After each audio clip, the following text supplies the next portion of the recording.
ప్రభుత్వ హాస్టళ్లు స్కూళ్లలో ఫుడ్ సేఫ్టీపై కీలక నిర్ణయం తీసుకుంది ప్రభుత్వం. ఫుడ్ సేఫ్టీ కమిషనర్ జిల్లా స్థాయి ఆఫీసర్లతో కమిటీ ఏర్పాటు చేసింది. తనిఖీలు చేపట్టి కారణాలు, బాధ్యులను గుర్తించాలని ఆదేశించింది. గురుకులాలు, హాస్టళ్లు, అంగన్వాడీలు, స్కూళ్లలో ప్రత్యేకంగా ఫుడ్ సేఫ్టీ కమిటీలను నియమించనుంది. ఇక స్టూడెంట్స్ ను కన్నబిడ్డల్లా చూసుకోవాలని టీచర్లు, ఆఫీసర్లకు సూచించారు సీఎం రేవంత్.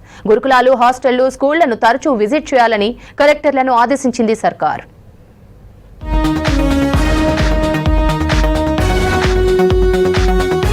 గురుకులాలు, స్కూళ్లు, ప్రభుత్వ హాస్టళ్లు, అంగన్వాడీలు, హాస్పిటళ్లలో జరుగుతున్న ఫుడ్ పాయిజన్ ఘటనలపై అలర్ట్ అయింది ప్రభుత్వం. వీటి కంట్రోల్కు టాస్క్ ఫోర్స్ కమిటీని ఏర్పాటు చేసింది సర్కార్. ఫుడ్ సేఫ్టీ కమిషనర్, సంబంధిత శాఖ హెచ్ఓడి లేదా అదనపు డైరెక్టర్, ఆ శాఖ జిల్లా ఆఫీసర్ను కమిటీలో సభ్యులుగా నియమించింది. తనిఖీలు చేపట్టి కారణాలతో పాటు బాధ్యులను గుర్తించి నివేదిక ఇవ్వాలని ఆదేశించింది. ఈ మేరకు గురువారం సీఎస్ శాంతికుమారి ఉత్తర్వులు జారీ చేశారు. మరోవైపు గురుకులాలు, హాస్టళ్లు, అంగన్వాడీల్లో ప్రత్యేకంగా ఫుడ్ సేఫ్టీ కమిటీలను కూడా ఏర్పాటు చేస్తూ ప్రభుత్వం మరో ఆర్డర్ ఇచ్చింది. ప్రతి విద్యా సంస్థలో హెడ్ మాస్టర్, 2 సిబ్బందితో ఈ ఫుడ్ సేఫ్టీ కమిటీలను ఏర్పాటు చేయాలని కలెక్టర్లకు సూచించింది.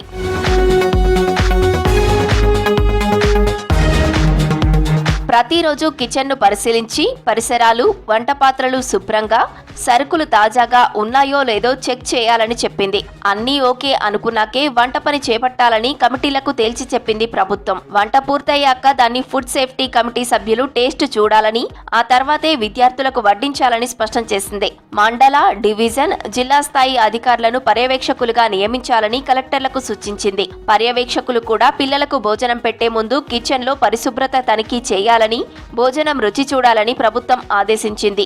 రోజు కిచెన్ పరిశుభ్రతకు సంబంధించి ఫుడ్ రుచి చూడటం వంటి యాక్టివిటీస్ పై కమిటీ ఫోటోలు తీసి రికార్డుల్లో పొందుపర్చాల్సి ఉంటుంది. త్వరలోనే నోడల్ డిపార్ట్మెంట్ దీనికోసం ప్రత్యేక యాప్ ను తీసుకువస్తుందని, అందులో ప్రతి మీల్ కు ముందు ఇన్స్టెంట్ గా ఫోటోలు తీసి అప్లోడ్ చేసే వెసులుబాటు ఉంటుందని ప్రభుత్వం తెలిపింది.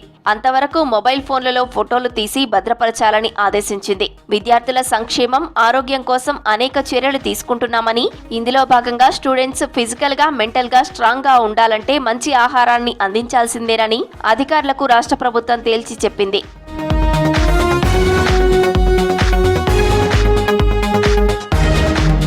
మరోవైపు ఫుడ్ పాయిజన్ ఘటనలపై సీఎం రేవంత్ రెడ్డి సీరియస్ గా రియాక్ట్ అయ్యారు. విద్యార్థులను, టీచర్లు, ఆఫీసర్లు కన్నబిడ్డల్లా చూసుకోవాలని, పరిశుభ్రమైన వాతావరణంలో పౌష్టికాహారం అందించాలని సీఎం రేవంత్ రెడ్డి సూచించారు. కలెక్టర్లు తరచూ స్కూళ్లు, హాస్టళ్లు, గురుకులాలను తనిఖీ చేయాలని పదే పదే ఆదేశిస్తున్నప్పటికీ రాష్ట్రంలో ఫుడ్ పాయిజన్ ఘటనలు జరగడం ఏంటని మండిపడ్డారు సీఎం. విద్యార్థులకు పరిశుభ్రమైన ఆహారం అందించే విషయంలో ఎవరైనా నిర్లక్ష్యంగా వ్యవహరించినట్లు తేలితే వారిని ఉద్యోగాల నుంచి తొలగించేందుకు వెనకాడబోమని హెచ్చరించారు. పిల్లలకు మంచి విద్య అందించాలనే ఉద్దేశంతో కొత్తగా 1000 మంది ఉపాధ్యాయులను నియమించడంతో పాటు విద్యార్థులకు డైట్ ఛార్జీలు కూడా పెంచామని గుర్తు చేశారు సీఎం. పేద విద్యార్థుల కోసం తాము అనేక సానుకూల నిర్ణయాలు తీసుకున్నప్పటికీ ప్రభుత్వాన్ని అప్రతిష్ట పాలు చేసేందుకు ప్రయత్నిస్తున్న వారిపై కఠినంగా వ్యవహరిస్తామని హెచ్చరించారు. బాధ్యులైన వారిని చట్ట ప్రకారం శిక్షిస్తామన్నారు. విద్యార్థుల తల్లిదండ్రుల్లో భయాందోళనలు సృష్టించేలా ఉద్దేశపూర్వకంగా వదంతులు సృష్టించే వారిపై కఠిన చర్యలు తీసుకోవాలని